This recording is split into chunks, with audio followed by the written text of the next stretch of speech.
So this is a 2009 Audi Q7 with a 3-liter TDI. This is like the 09. This is the later version of the Gen 1 engine. I don't know the codes, but over here it's got the big aluminum solid cast intake piece. And I want to talk about how to get the EGR out. I could not find a video on this, so I'm making one. The EGR on these guys lives in here. The newer versions with the plastic intake, the EGR lives up here, I believe. But this is just the older 09 to like 13, I think, diesels.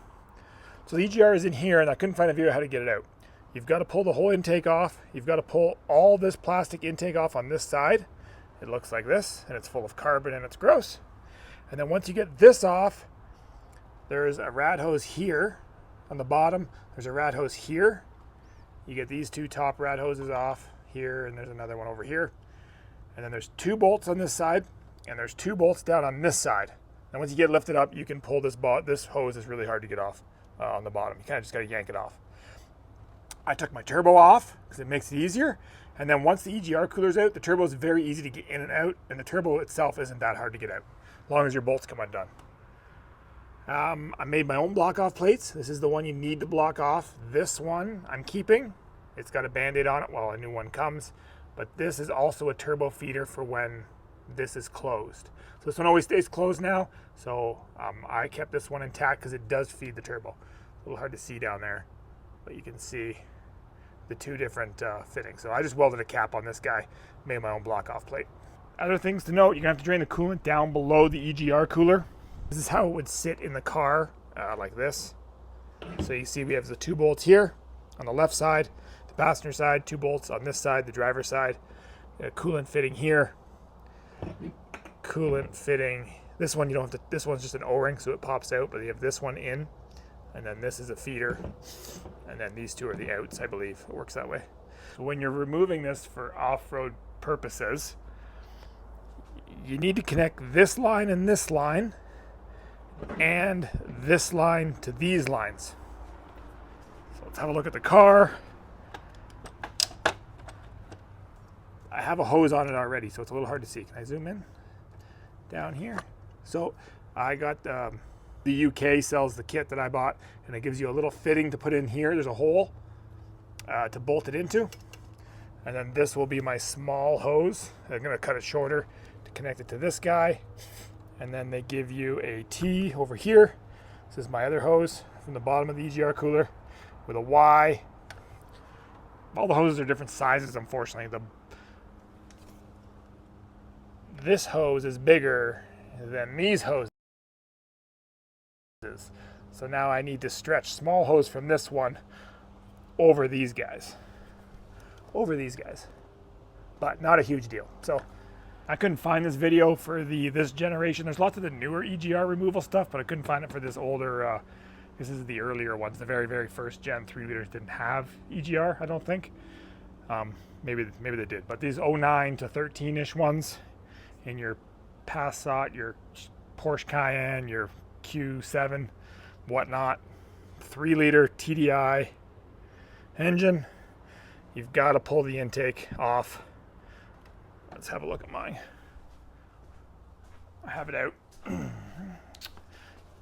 You've got to pull this intake piece off. It means your actuator motors have to come off, and I'm going to make my own swirl flap delete. I do have one. There's one here. So these sit in here and open and close to close off one of the intake valves for the airflow to it for EGR stuff. So I cut mine and got them all out. And then I'm going to put these little caps with the holes. You can buy the ones without the holes, but whatever. With the hole in it, air's only going to get, boost is only going to get into this little chamber and equalize. Like, it doesn't really make a difference. And then you can buy fancy plugs for the end, but I just took quick setting JB Weld and filled them in. And that's about it. So you do need these in to hold the gasket up because it runs across there. There's little bridges right here.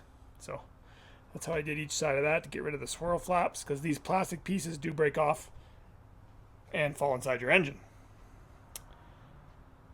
So up next, another common thing is you can buy a delete for one of these. It's just a billet piece of aluminum without this motor on here. I just unbolted the flap. So this flap sits in here, and it closes when the EGR turns on and plugs off part of your intake. So I just unbolted it, and I'm just going to let her flow through there, like, whatever. That piece is 150 euros, I think, so 200 and something bucks time it gets to me. I don't need performance, I'm just trying to make the car work better.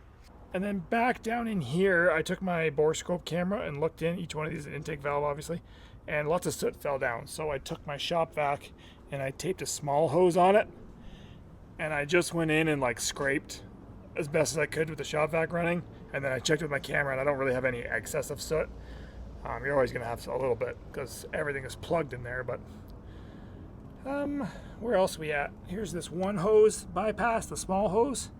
So you can see, so it comes up here and then it loops around and goes back down. So then for this Y piece, which connects right here, and then it has to run up to, I might have pointed to this easier, that's the crankcase breather. It needs to connect to here. I found this dirt bike hose, which actually works pretty good for this one, but the other side, I'm not sure. I don't. There's no great way to do it. The hose is a pretty tight fit. I just found random hose sizes that happen to be, I could slide onto both hoses and work well, so we're just gonna, you're on your own. This isn't really a how-to video, it's just just trying to help some people out with Audis. But just trying to find those bolts. I couldn't find any info online, so hopefully this helps you. If it does, give me a thumbs up and feel free to subscribe. It's not a normal video I would do, but I'm working on the stupid thing and I couldn't find a video on it, so here it is.